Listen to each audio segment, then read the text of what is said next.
Okay. Good evening.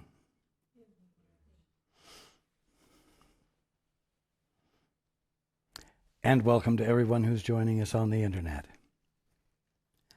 I won't make everyone sit on pins and needles through a quiet time. But I'll ask you, how many of you remember the word glad? I say that because it's a word not in common use these days. There's a lot of talk about being happy and so on, but glad doesn't come up. It's a night to be glad. It's truly a night to be glad. It's a night to be glad because all of the funds necessary to purchase the new home are in hand, and the escrow office, the title company, has been asked to set a closing date for as soon as possible, which could be as soon as Friday, but is likely to be the first part of the following week. Paul is smiling, not me.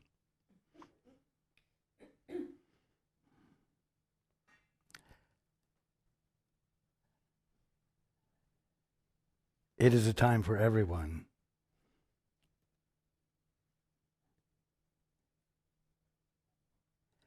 to let themselves be happy. Everyone has played a part. Many have played a part in this. Contributions have come in from all over. Taipei, Japan, Australia, Greece, England, Ireland,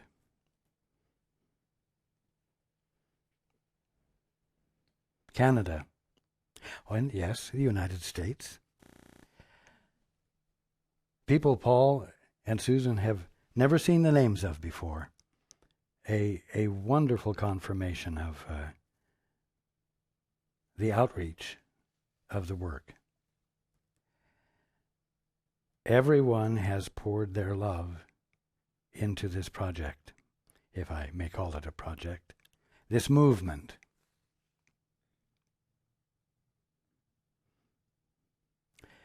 And even those who have not made contributions of a financial nature, but who have made a contribution of their spiritual support and prayers. Every single one of all of us have allowed the manifestation of something wonderful. And indeed, in doing so, have created a sense of community, broad community, amongst everyone, even though everyone hasn't met each other and may not even know each other's names. Everyone knows they have been a part of a movement, a mutual movement, a joined movement. It feels good, doesn't it? The experience of family feels good, not because it satisfies the ego, but because it's important. Family is a very fundamental meaning that says there's no one who's isolated. There's no one who can do anything by himself or herself. There is nothing that is accomplished that everyone doesn't play some part in. And those of you who have actively played a part here are feeling that union.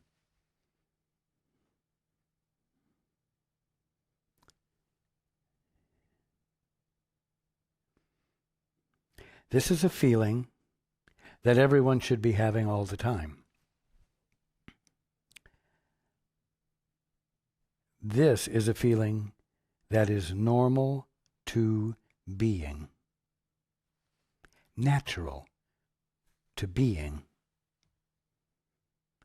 It's just that it's escaping everyone's attention because everyone is attempting to accomplish their own ends that they have created out of their own imagination, and never are they joining with the Father to find out what they can do, shall I say, in tandem with the Father, in companionship with the Father, and thereby being that which confirms the movement of God by the fact that it's recognized by those who have joined with the Father. It's not only recognized as happening, it's recognized as having its source in the Father.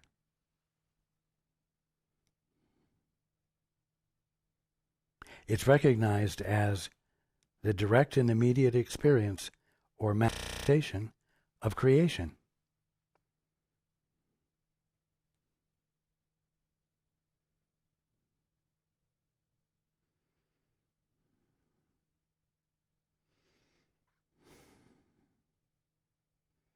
Now,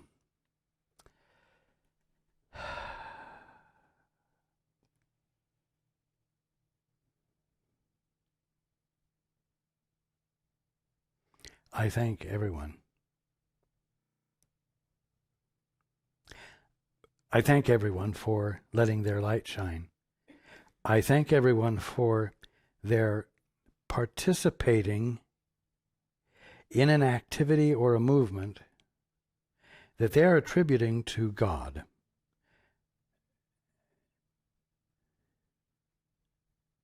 That they are attributing to a cause outside of some human being's goal. Because that constitutes the abandonment of isolation. It constitutes an act of joining. It constitutes a movement of family. And you might say the light, the effulgence of the brotherhood grows brighter in such events.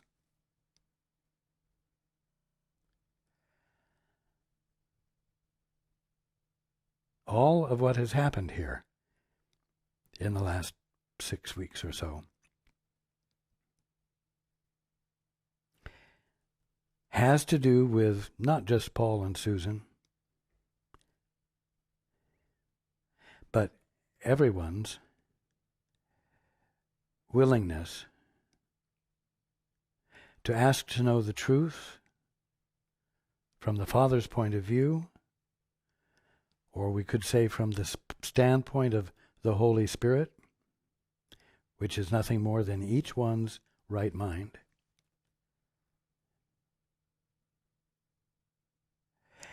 And standing with the vision that comes forth when one does that, even though it flies right in the face of what is considered to be possible or even reasonable.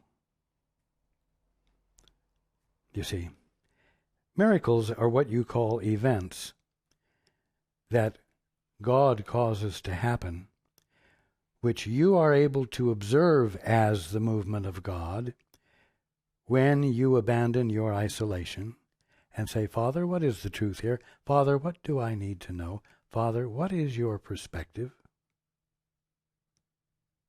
And in that joining and in the revelation that occurs, one moves into that place where God's laws prevail, no others. And so, that which doesn't seem to be reasonable can happen. That which goes beyond what people can wrap their minds around happen.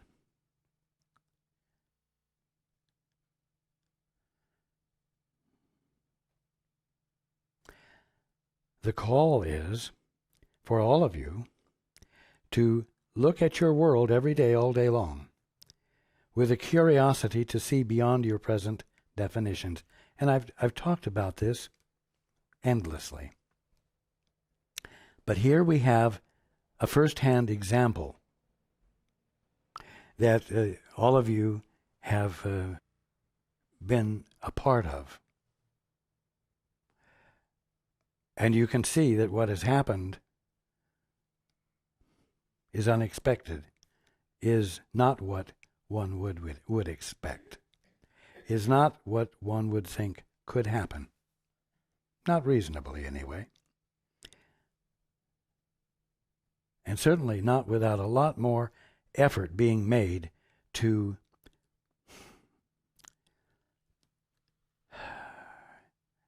coerce people to make such large contributions. So, at the bottom line, at the least, everyone should feel encouraged not to look at their world the way they've been looking at it, with the assurances they feel about what the world is and how it works, and what you can expect and what you can't expect. And if when you ask, Father, what do I need to know, or what do I need to do, and it is revealed to you what to do,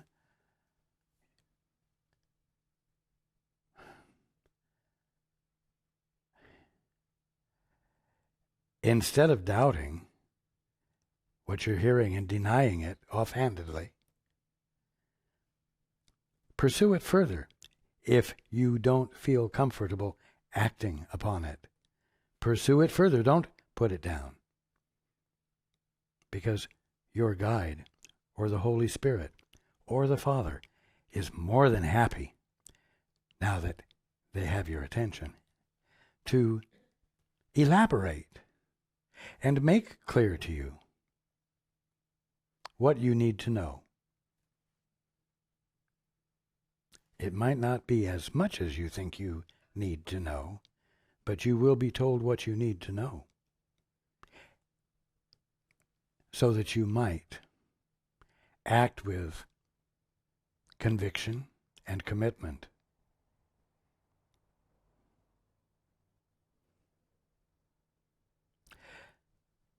If everything you see is the kingdom of heaven, seen truly or through a glass darkly, seeing it for what it is as the kingdom of heaven, or as a material world and universe as you think it is, then it behooves you, now that you know there's a choice, it behooves you to dare to look at what you think is a material world and universe with a curiosity to see evidences of the kingdom of heaven begin to appear to you. It's all the kingdom of heaven, no matter what. And therefore, it is not hiding itself from you. And it is therefore even insistent upon registering with you as what it is. Now, you are able to see, as you've participated in the last month or so, that the world and universe, this material world and universe, hasn't behaved in a normal fashion, hasn't behaved in the expected way. And that should inspire you to continue in your own daily lives looking with the same kind of curiosity and perhaps the same level of expectation that you have been able to bring to this movement. You've been willing to bring a greater level of expectation because you think Paul and Susan and those working, carrying on the activities of the Northwest Foundation have some greater capacity than you do. They don't. They just persist a little bit longer than you do. They insist on persisting longer in listening than you do. And so you have an example here that should inspire you as you cope with the minutiae of daily affairs in your life, which is where I pointed out last week, the laws of God prevail. You see, this is wonderful.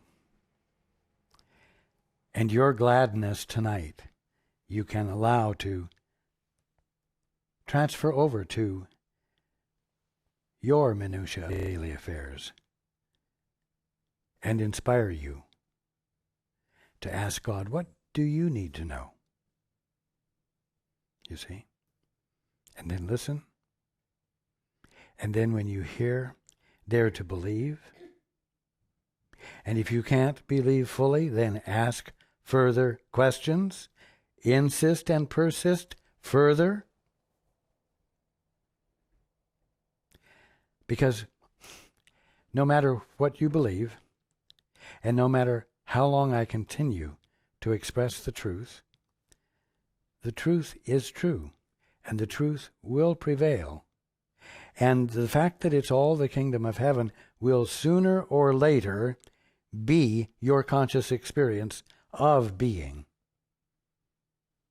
It is so inevitable, because it is the absolute fact already, that any degree of faith you bring to looking with innocent eyes, in other words, without preconceptions, that you are bound to even inadvertently notice a little bit of the kingdom of heaven, inadvertently notice that something didn't behave the way you expected. Something behaved in a way that, well, if you really looked at it, could imply that there was that there were laws that were prevailing that you weren't familiar with. And that might even mean that there's a God for a fact. And that might be justification for you to look with a little bit more interest at everything than you have been. You see, that's what all of this is about. Learning how to see, learning how to look.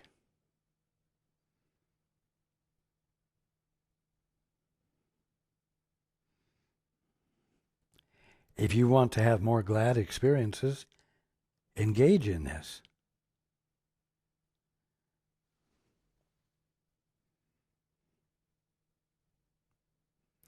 I am telling you things that bring gladness.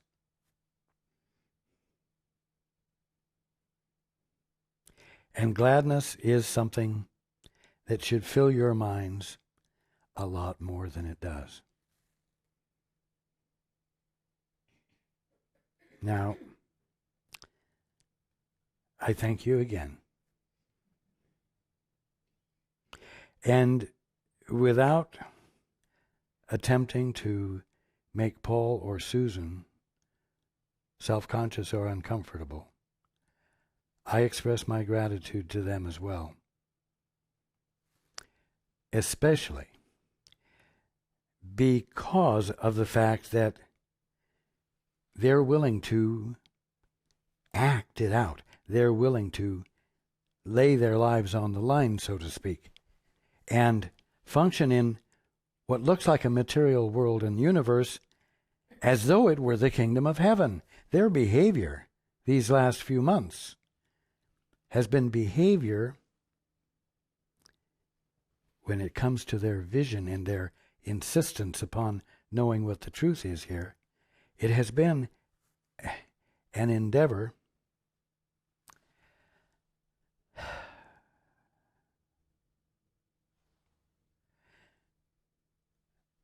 to behave in the material world and universe as though it is the kingdom of heaven.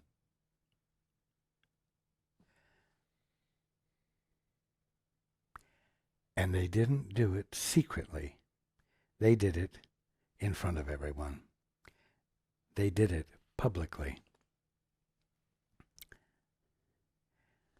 Now, this is something every single one of you needs to begin to do with more earnest or in more earnest than you have been. Because the more you do it with commitment, the more you're going to see the evidence. And the more gladness you will feel. And the more joy you will feel. And the more your gladness and joy will ripple out contagiously and inspire others.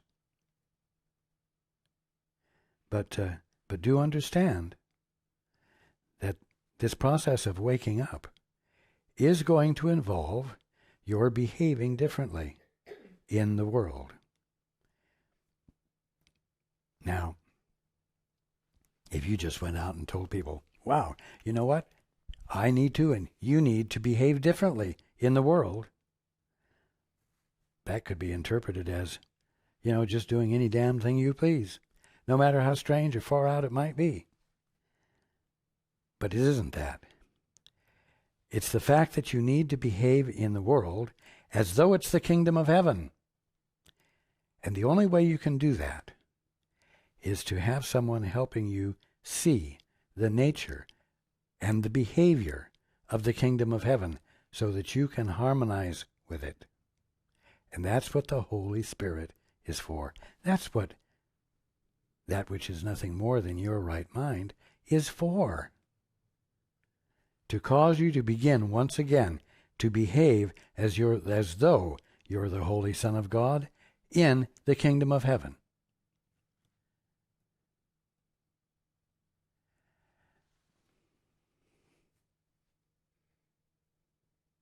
And you're going to do it right here before you die. Because the place to do it isn't someplace after you die.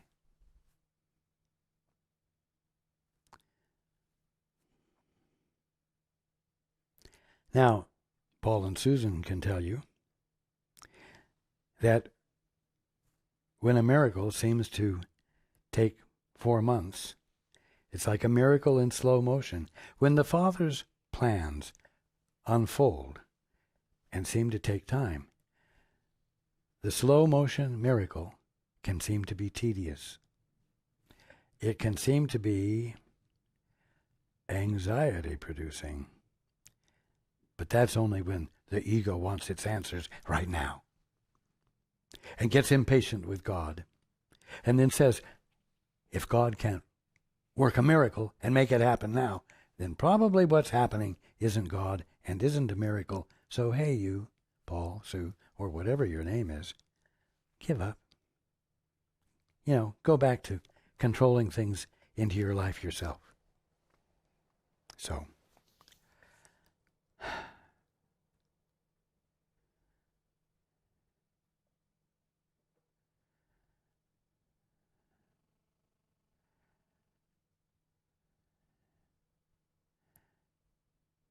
again, it's a night for gratitude, for gladness. Dare to feel it. Dare to join in with everyone else who's feeling it. And then, remember this.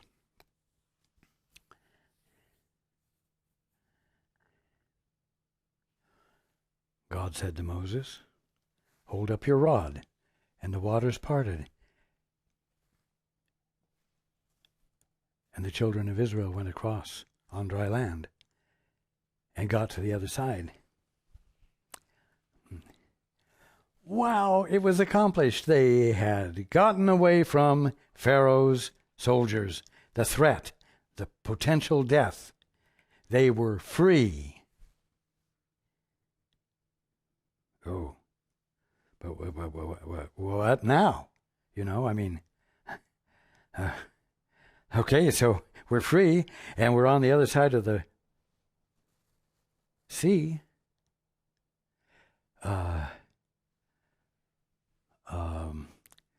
Where's the completion? Where's the wholeness? Oh, you mean there's more? You mean I've got to, or we have to let ourselves into the unknown again? Why? So we can have another miracle and end up standing there, needing to listen and allow for another miracle? Are you saying we're just going to have endless series of miracles? Oh, come on. Give me the dependable, unmiraculous, please. At least that doesn't keep me on the edge of my seat. Wondering. Yeah, of course, wonder is not a good thing, is it? Wonderful. Glorious, huh? Now forget about wonder. Don't leave me wondering. Please don't ask me to stand in a constant state of wondering with the potential experience of a constant state of wonder at the miraculous, please. Noah built the ark. Okay, God, here it is. Man, oh man. What, God? What? You want me to go get 2 of each kind of animal and manage to bring them here and put them in the ark? All you said was build an ark. You told me how big. You told me exactly how to build it. I did it. Okay. And he got the animals and brought them on. There you are, God. Yes. I'm done. What, God?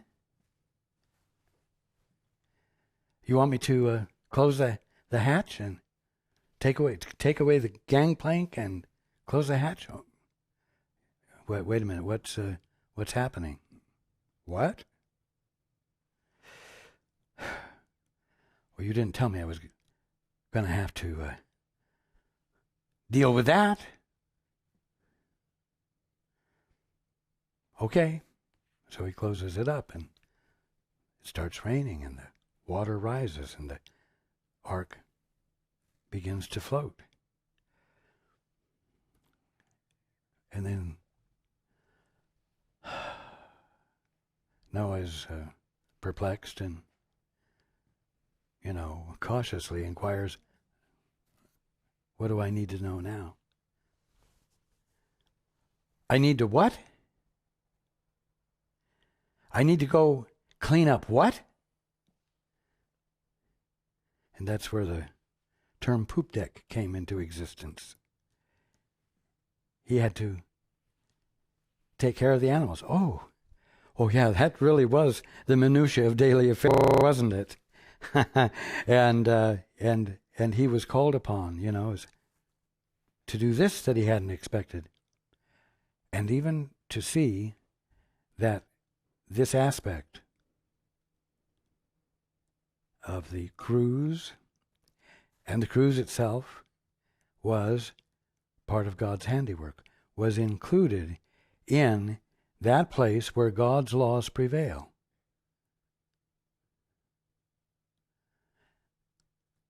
So that he could begin to see the hand of God in everything. You see what I'm saying? And the Israelites came into the experience of and the conscious awareness of God's hand in everything. So the meaning of the word God became really relevant in the minutiae of daily affairs. Now, here we are, faced with the same call they were. Everyone is, whether they're studying A Course in Miracles or taking dope. They are at a point of having the opportunity to see God in their experience instead of what they believe their experience is all about. Every single one of you are confronted with the call to find a way to behave in the material world and universe as though it were the kingdom of heaven, so that the vision of it as what it truly is can begin to glimmer and flash and catch your attention so that you see it right here, not after you die. Keep the awareness that the kingdom of heaven is flashing and sparking and doing things to catch your attention, to uncover the places where nothing is behaving according to the laws of matter, we'll say. Things are not behaving the way you're expecting. So that you continually stand at the edge of the unknown, having the unknown reveal itself to you, so that that becomes the new norm. Now, simple, grounded perspective. The movement has begun. It has uncovered the means to purchase the house in as little as perhaps 10 days from now. Then what? Then the move really begins. And things will need to be done, and support will be needed. What does that mean?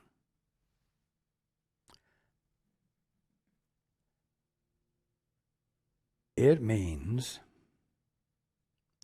that it's the opportunity for you to become still and go within and ask the Father how to see what appears to be a material world and universe founded on scarcity, finiteness, and limitation as the kingdom of heaven. Father, how do I see this as the kingdom of heaven?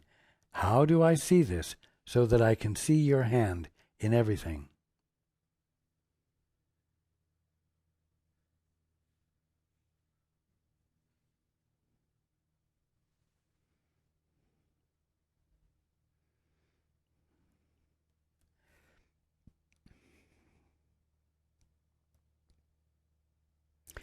And watch how much thinking it seems to create. How many thoughts can come up before you let the Father answer? How many thoughts do you want to deal with before the Father answers? Because you think having those thoughts will protect you from an answer from God that you won't want to hear. Because you think that the answer from God is going to ask of you something you can't do, when the answer from God is going to reveal wholeness and completeness now, not after you die, in a way that causes gladness.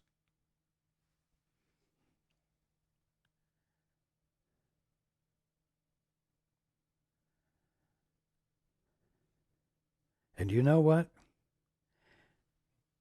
You have watched like the breeze blowing through the trees. You've seen the leaves rustling, and you know the breeze was there. You've watched, perhaps, online as updates were given. And you've seen numbers change, which means that something has been blowing through them to cause them to change. And so you've seen that there is a thing called family that you're part of, that you're one with. Now, this is an experience that is more highly illuminated to you right now than it was a month ago. You feel it more than you did a month ago.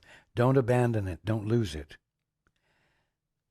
I want you, in your awareness of it, for lack of better words, to include all those that you're feeling the presence of in your prayers.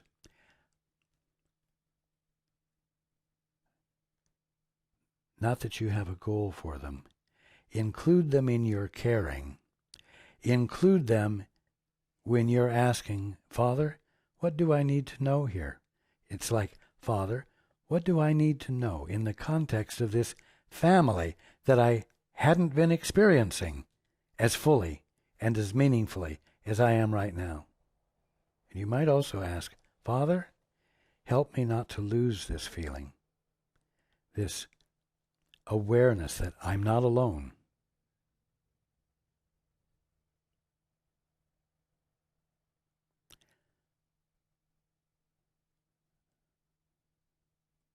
You see?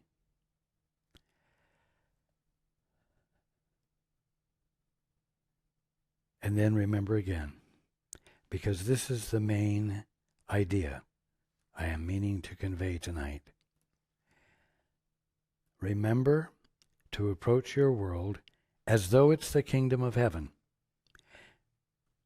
Dare to behave in what appears to be a material world and universe as though it were the kingdom of heaven.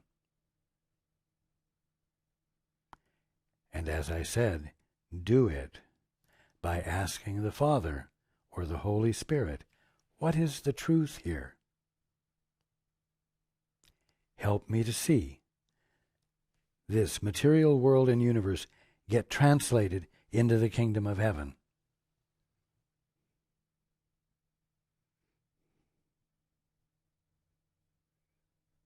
Right here, right now.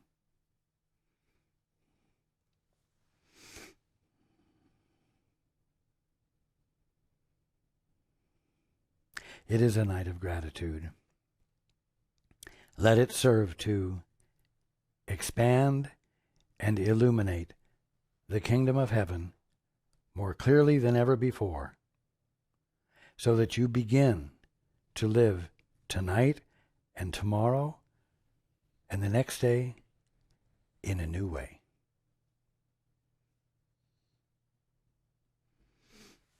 I love you all. And I look forward to being with you next week.